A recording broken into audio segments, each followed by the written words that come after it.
So, hey guys, welcome to Appalachia's Homestead. Welcome back to the channel.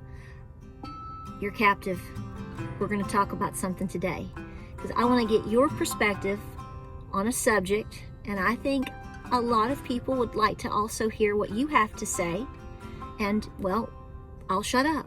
So, you ready? So, here's the bottom line, guys. James, are things getting better? No.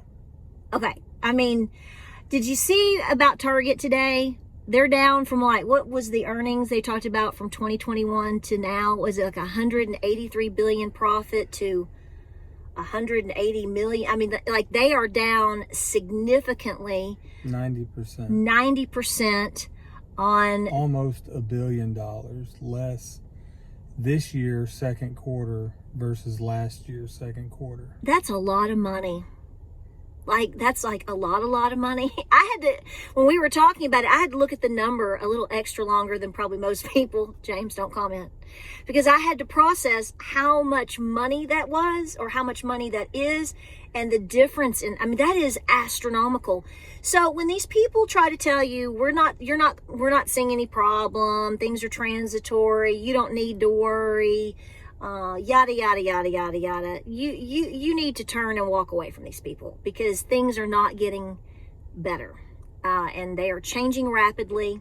And because of all of these things and all of these things that we are still continuing to see happen, I think people's behavior and mindset, and even how they behave in terms of how desperate they may become, I think is beginning to show. Now, I've talked about this before, babe, in past videos about, in a crisis situation, or if things were to get bad, especially after we are coming off of the whole COVID situation the last 2 years, I've talked about people's, mental stresses and how are they going to deal with things.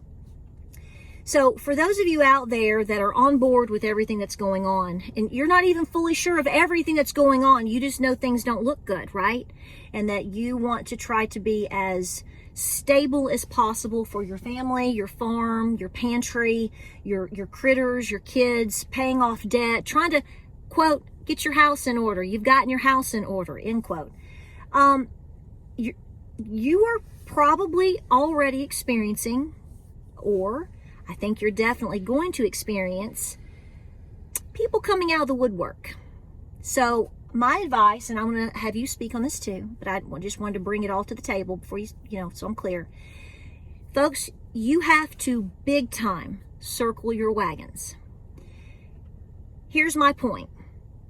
If there are people in your life, I don't care who it has been, an ex-boyfriend, girlfriend, husband, wife, friend, neighbor, family member, whatever, that maybe you don't really have anything to do with, or haven't had much to do with in recent years because of a bad circumstance or a bad situation 2, 3, 5 years ago.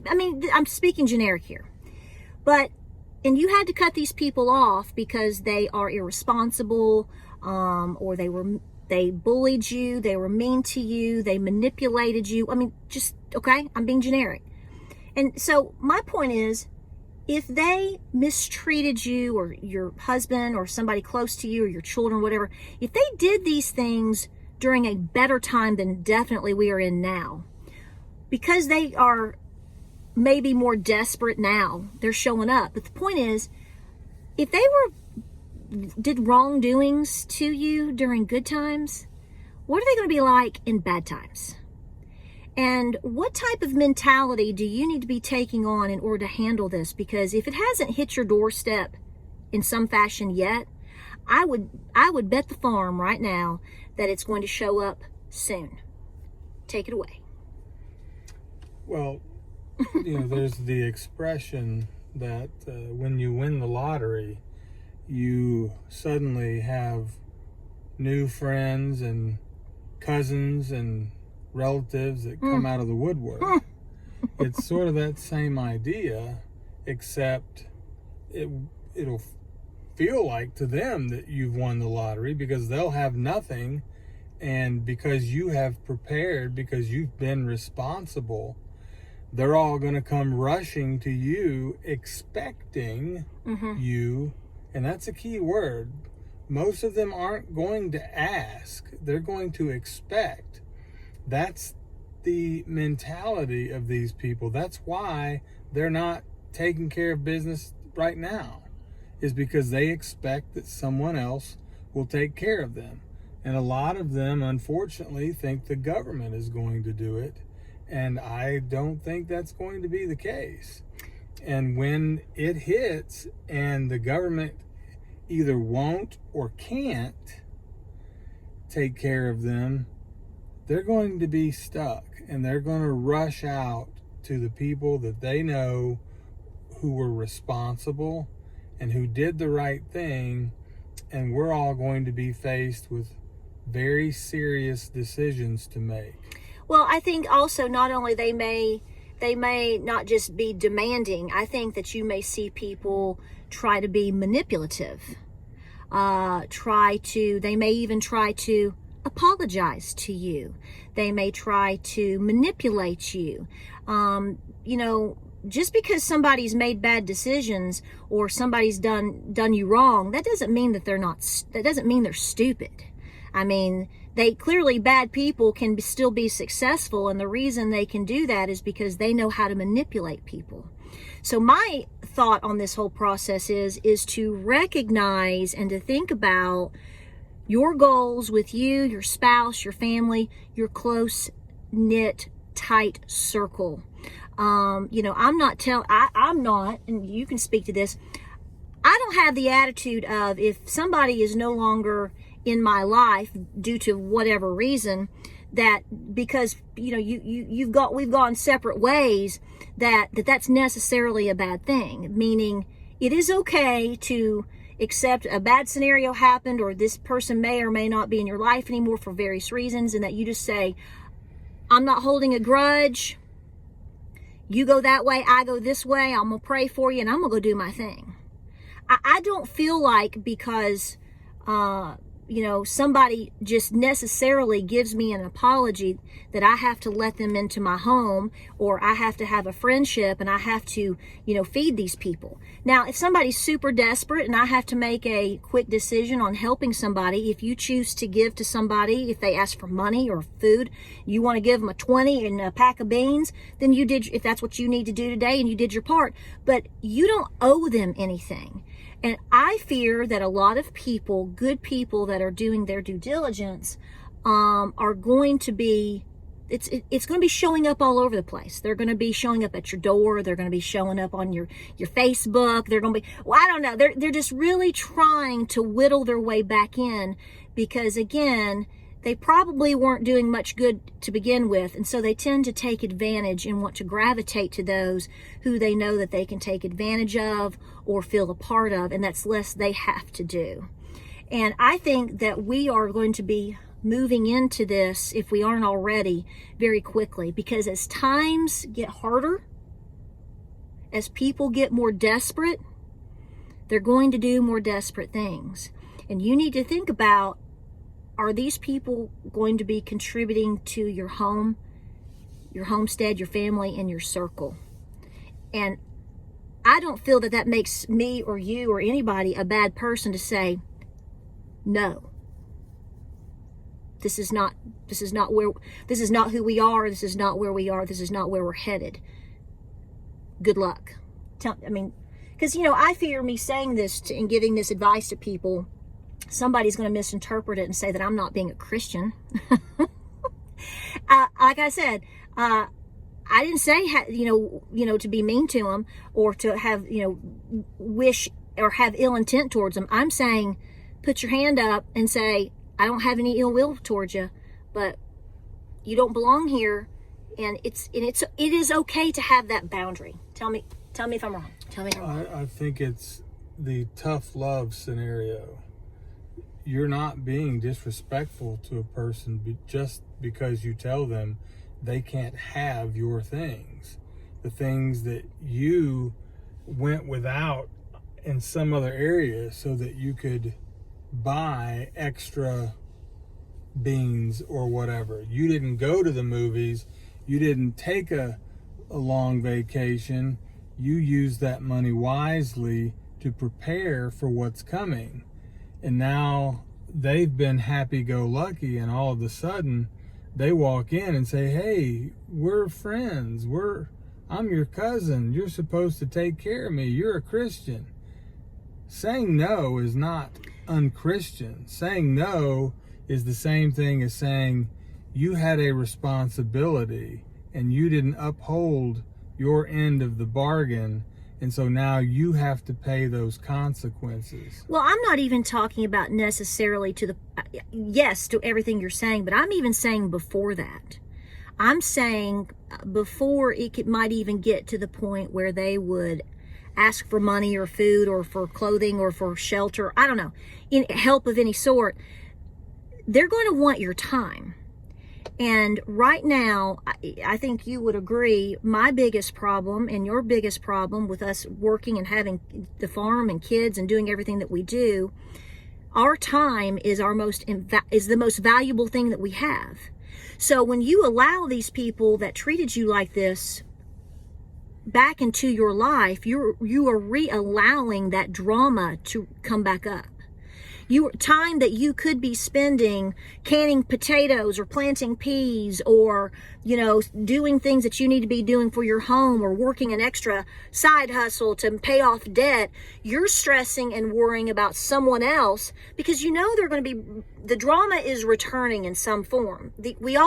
Even though we are not supposed to carry baggage or have grudges, definitely that's true, but everything has baggage. Well, there's no time for that. You're giving these people leverage if you allow them back into your inner circle. Yes. Because once you do that, you need to be prepared. It's either all in or not in at all. And what I mean by that is if this is a person that you can trust 100% to be mature and responsible, and you want to let them in and they have a skill set and they just, for whatever reason, didn't have the means, that's one thing. Right. But if this is a person who was irresponsible, but now they've suddenly turned over a new leaf because they're desperate or because they're now waking up and seeing what might be coming and they want to try and get in at the last minute, the minute you let them in, and then they return to those old behaviors. Leopards don't change their spots. Right. And you now are faced with another tougher decision of kicking them out. And therein lies the leverage that they're going to have because they're going to manipulate you. Right. And say, well, you let me in. You can't just kick me out now. And they're going to wage war on you mentally. At that point, they will be willing to do whatever it takes to save their skin, including taking you down with them. Right. So here's what I say. I say at this point in the game, beware of all friends, all family, all past relationships, all people that you have ever come in contact with. If you haven't talked to a person in the last 2 or 3 years, if they were bad, I know this sounds so kindergarten, but if they were really, if they mistreated you or people in your family, people, like you said, leopards don't change their spots. And the ultimate deal that I have here is that I don't want people to be, to not focus and to spend their time wisely to be preparing. Pray for these people. Don't wish anything bad upon them. But because times are bad does not mean that you have to be a doorstep for people. We're going to continue to prepare as this comes upon us. You shouldn't expect to ever get to a position where you're done preparing. There's always more that you can do. It's endless. So why would you take on this burden, and while you're trying to cope with the stress of continuing to prepare, Now you have to constantly be looking over your shoulder to see if these people are sneaking around behind your back and doing things. Well, the trust factor is gone, and you're just probably giving them a second chance because you're trying to be a good person. And I'm saying, you just because you don't allow this to re-enter your circle, that doesn't make you a bad person. Your time and your energy and your effort, just like you're saying, it needs to be spent very wisely in a lot of ways right now, depending on what we look at in terms of all the things going on economically, with food shortages and all the things we've talked about endlessly, okay? There's not enough time. And spending time on people like this is not where it's at. Again, and I'll close it out unless you have something else to say. Yes, I have a word of wisdom. A word of wisdom. Like I said, if they treated you bad during the good times, what will they be like during the bad times? Yes. And my word of wisdom, my final word of wisdom is... Give it. Okay. Got my visor down. What is your final word of wisdom, darling? Trust the ones you love and love the ones you trust. Is there a song about that? I don't know. Or is it love the one you're with, or what is it? Something like that.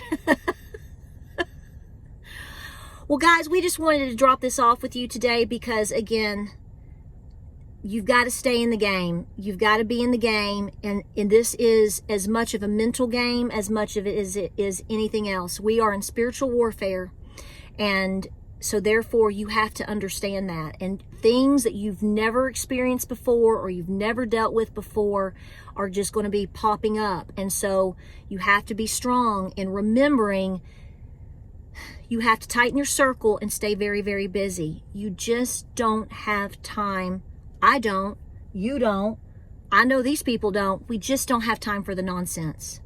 So focus, focus, focus, and don't let anyone, anywhere be a distraction, because that's going to get you off of your game. All right, like, subscribe, and share. We appreciate you being here. Got to run an errand. Staying busy. Staying very busy. We'll see you on the next video. Y'all take care out there.